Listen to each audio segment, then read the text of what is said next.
यवतमाळ येथून एक महाराष्ट्राला हादरवणारी घटना समोर आली। मुख्याध्यापक असलेल्या पत्नीने शिक्षक पतीला विष देऊन ठार मारल्याची घटना घडली।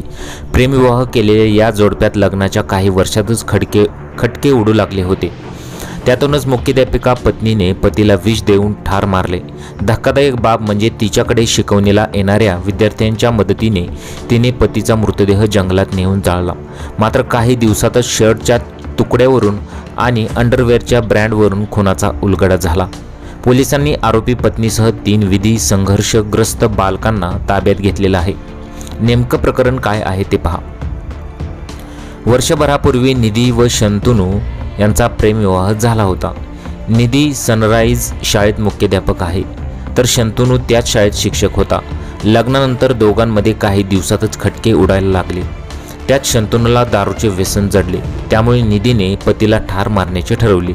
निधीने शाळेतील अल्पवयीन विद्यार्थ्यांना भावनिकरित्या जाळ्यात ओढले। मिशन UPSC 2023 या नावाने तिने विद्यार्थ्यांचा व्हॉट्सअप ग्रुप तयार केला। रोज पहाटे ती मैदानावर विद्यार्थ्यांचा सराव घ्यायची।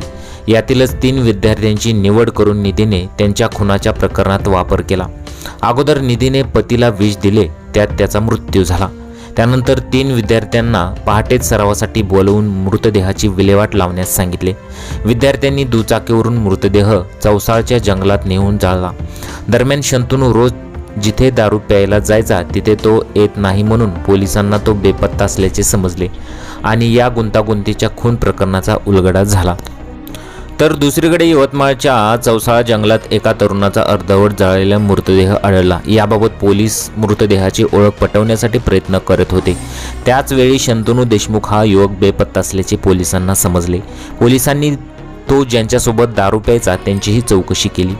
शंतनूची पत्नी निधी हिची देखील विचारपूस केली। तिच्या बोलण्यात विपर्यास वाटल्याने पोलिसांनी उलट तपासणी करताच 5 दिवसांपासून पोलिसांना गुंगारा देणाऱ्या खुनी पत्नीचे भिंग फुटले। दरम्यान पोलिसांनी निधी व 3 अल्पवयीन बालकांना ताब्यात घेतले असून पुढील तपास सुरू आहे।